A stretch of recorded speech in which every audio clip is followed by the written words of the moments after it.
In 2008, Elon Musk was down to his last few $1,000,000.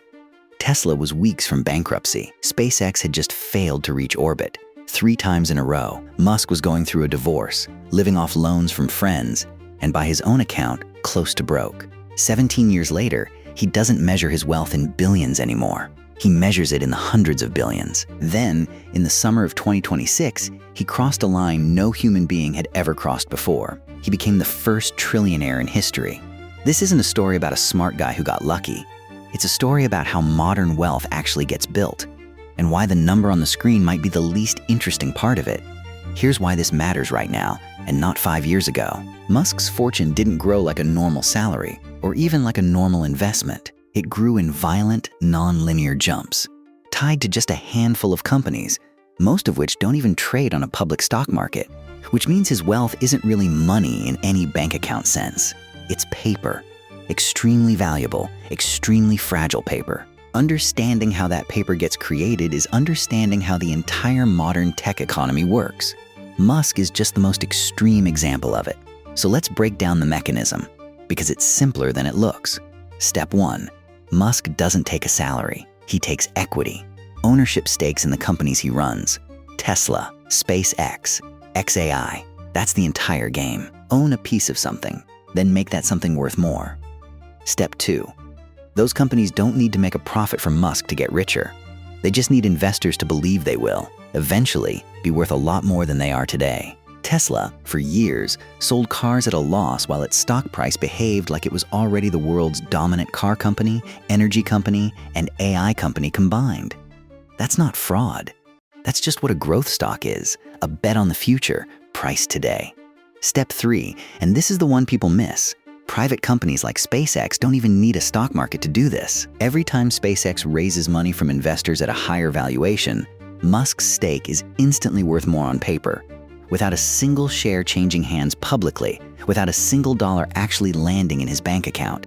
By 2026, SpaceX was launching more mass into orbit than every other organization on Earth combined, running a satellite internet business with tens of millions of users, and building the rocket meant to take humans to Mars. Investors weren't pricing the SpaceX of today. They were pricing the SpaceX of 2035. And that's how a private rocket company came to be valued near $2 trillion. Now here's the uncomfortable math nobody puts on a headline. Almost none of that wealth is liquid. Musk can't walk into a bank and withdraw $1 trillion because $1 trillion in stock isn't $1 trillion in cash. If he tried to sell even a modest slice of his shares all at once, the sale itself would crash the price, because the market would read it as a signal that even Musk doesn't believe in the number anymore. So the wealth is real, and also, in a strange way, imaginary. It exists exactly as long as the belief behind it exists. Take away the belief, and the number doesn't shrink gently. It falls off a cliff. That's the quiet joke sitting underneath every "world's richest man" headline.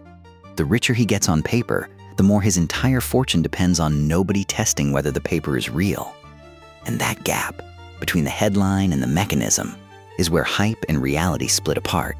The hype says, visionary founder builds unstoppable companies, becomes the wealthiest human alive through sheer execution. The reality is messier. Tesla's valuation, for years, priced in self-driving technology that still isn't fully delivered. SpaceX's valuation prices in a Mars mission that doesn't have a launch date. XAI, folded into the empire in 2026, is valued as if it's already competing at the top of an AI race that's barely 2 years old. None of that makes it fake. Bets on the future are how progress actually gets financed.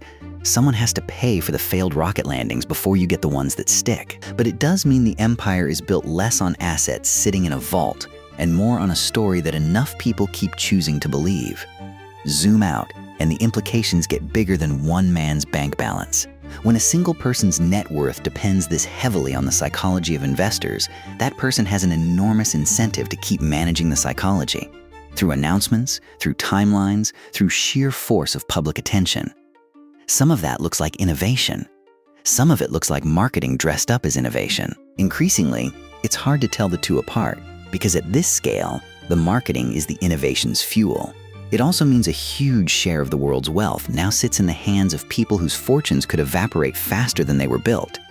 Not because the underlying technology failed, but because a narrative cracked. That's a strange kind of power, enormous and structurally unstable at the same time. Musk didn't just get rich. He built a machine that manufactures belief at industrial scale and then converts that belief directly into net worth. It's one of the most effective wealth engines ever constructed. So here's the question worth sitting with. If the empire is built on belief rather than cash in a vault, what happens on the day the belief stops being unanimous? Nobody knows yet. Maybe nobody will until it happens.